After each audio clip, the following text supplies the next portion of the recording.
Hey, what's up everyone, and welcome to another new episode, a new video about skateboarding.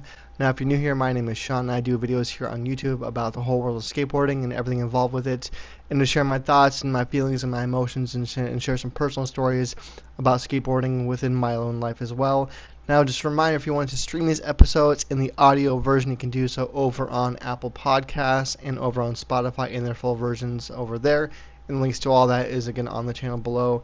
And if you wanted to support me and the channel is a little bit more and a little bit further, you can definitely go over and go to the store that I made and designed myself for all the merch designs, which is for these ones like this sort of like stuff that I designed myself. And that website would be aboutskateboarding.store, and that link will be in the description below. And if you're listening to this episode as well, you want to get some merch and support me that way, again, it's aboutskateboarding.store.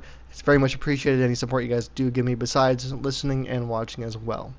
Now, in today's episode, I wanted to go into one of the more, not really a big deal of a deal, but I thought it was worth mentioning, worth discussing, worth talking about, just about skateboarding, because it is important, I would say definitely early on in anyone's skateboarding, journey of just wearing pads, protection, helmets, things like that. Now some of you listening or watching might think this is a dumb topic, but I will say that pads, in a way, have helped a lot of people, not only not get hurt as much, depending on what you're riding for skating, but just pretty much, just not die in some circumstances too, from some stories I've seen online and things like that as well. Now, for some really, really quick history on myself, and this is all going to be a little bit based on how old you are, your talent level, your knowledge level, your experience level as a skater as well.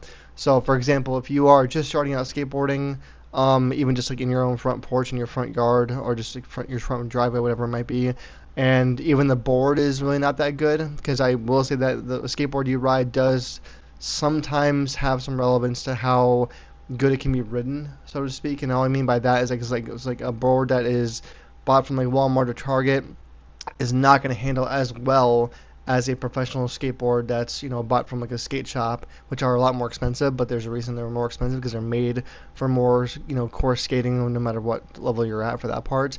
But if you are a beginning skater and you're not even sure how to ride a board or how to balance on a board, then I would definitely recommend at least wearing a helmet minimum, as far as on that goes. And again, if you're a young skater watching this, or if you're a parent of one, or if you know anyone who's a young kid, just whatever it might be, that's just starting out, like with just has a possible passion for skating or a hobby for it, then I definitely recommend having them wear pads, when all possible.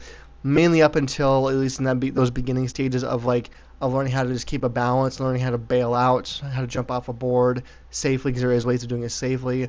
All those things are very specific, because you can very, very easily fall just doing basic things like I have before, and get pretty badly hurt and break bones even. It is possible. Because even though, this is where it gets tricky, because even though a lot of skaters are including me, are inspired by, again, skateboarding videos, watching videos where everyone in the video that's not on a vert ramp for the most part isn't wearing pads usually, I don't recommend taking that as a sign of doing that, just because, and I'm not trying to be a parent here, although I am a parent, but it's one of those tricky areas where, and if you're skating on your own, and for example, you don't know how to balance on a board even very well yet, then I definitely recommend wearing at least some pads, just to make sure that you even have more comfort in falling. And I'll put it that way, because there is a comfort level to having pads on where you can fall, and for the most part you'll be okay. I can't, obviously it's never getting injured, or I should say not getting injured, is never a guarantee in any way, but it is a possibility that, or it is a more of a higher level of protection for sure. So for sure a helmet for sure. And now the other area I want to discuss too about this is, because if you're a beginning skateboarder, a lot of kids, when I was in my early 20s, for example, and I still went to a skate park pretty much a few times a week, just to get warmed up for the most part before I went out and went street skating. There was a lot of young kids at skate parks, and that's totally fine. That's what they're there for, is to get into the whole, into the just to test out skating, see if you like it, amongst other things too. And a lot of the kids there did not really want to wear pads, or they were fighting with their parents or fighting with whoever was with them to wear them, because, again, typically older skaters don't wear them. Now, some skate parks that for example, some skate parks that charge admission, for example, where you go there and you have to pay like 10, 20, 30 bucks, whatever it might be for the day, they will, in most cases, require you to, for one thing, sign a waiver to go into the park, and just for injury's sake, and they will require you to at least wear a helmet. Now, the one I grew up going to, which was called Third Layer Skate Park, which is in an area, like a suburb of the Minneapolis area that I went to every so often because it was mostly in the wintertime for that part. But they required like 2 or 3 waivers for different things, and they also required helmets at least if you were skating on the street park, and also if you were doing verts at all, because they would ask you what you're trying to skate that day. That if you were on the vert ramp, you had to wear everything, which is common sense. I think if you're riding vert, it's way up more higher and a lot more, can be dangerous for that part. So again, it's just those things that need to be definitely considered and cared about a little bit more, because again, you can get hurt literally just riding on a board and getting stopped by a rock. I've had that happen to me before, where I was riding full speed as a kid down a hill, even worse especially, and I hit a rock and it just stalled my board, hit my wheel and stalled it out, and I flew 20 feet. So those things can definitely happen. And again, it's never ever a guarantee that you're not going to get scrapes and bruises. That's just part of skateboarding, and I don't want that. I don't want those things to at all deter you from enjoying it, or just thinking that it'll happen all the time. That's not how I want you to think about skateboarding overall, because you will get hurt no matter what. It's more about just taking the right precautions and making sure that for where you are at with your talent level and your experience level of skateboarding, that you're outfitted for the most part for that. Now, the other thing I want to bring up too is that this is one of those things where it's also tricky, because they do sell pads or like pad packs, I would say, at like places like even Target and Walmart and things like that. And those pads, in my opinion, are pretty much worthless. They're really not made out of the best material.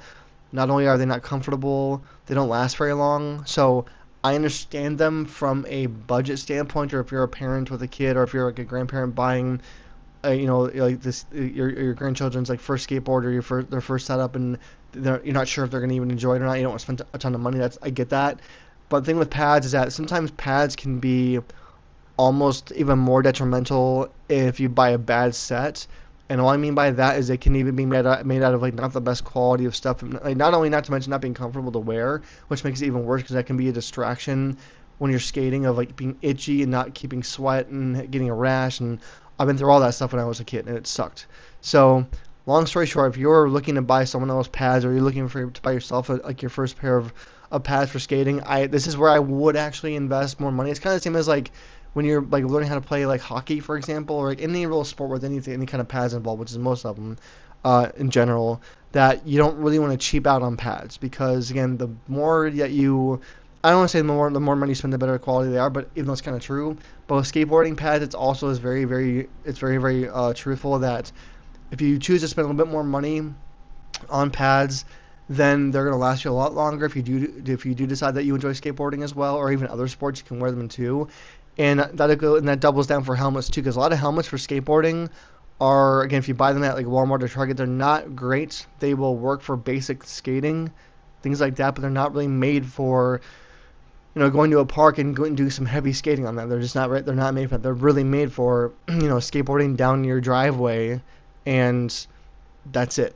But they're not really made for heavy impact skateboarding, because I feel like a lot of kids will seemingly graduate, if you want to call it that, or they'll progress from skating down their driveway to a skate park very fast. At least that's what I saw as a 20-year-old when I was at the park every day in the summertime. Was I would see all these really young kids, like 6-7 years old, which is fine, but they would be at this park and they'd have like a Target brand setup, which again is not the worst thing, but it's almost more detrimental to skating and the development of skating than if they would have bought a nicer board. And I'm not saying you have to spend a ton of money on stuff, but with pads, it is almost worth it more just to spend some quality money on that, just because it will last you longer.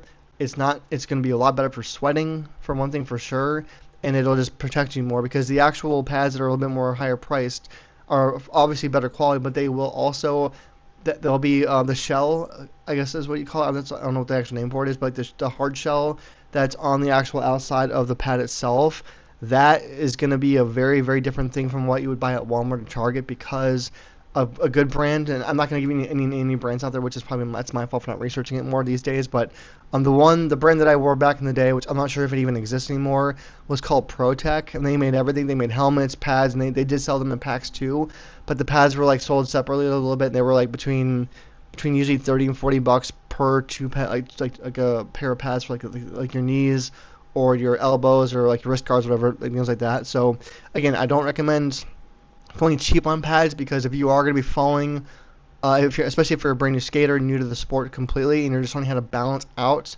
I highly recommend investing some money in some pads, more than even the board in some cases, because as a new skater, until your experience level is up to the point where you can ride around your skateboard pretty easily, like doing twists and doing cuts and turns and maneuvering yourself and not having to jump off every single time. Because I know a lot of skaters, when they are very new to the sport, or just don't have their balance figured out quite yet, they want to get going really quickly, which is understandable because it's a fun thing to ride a board.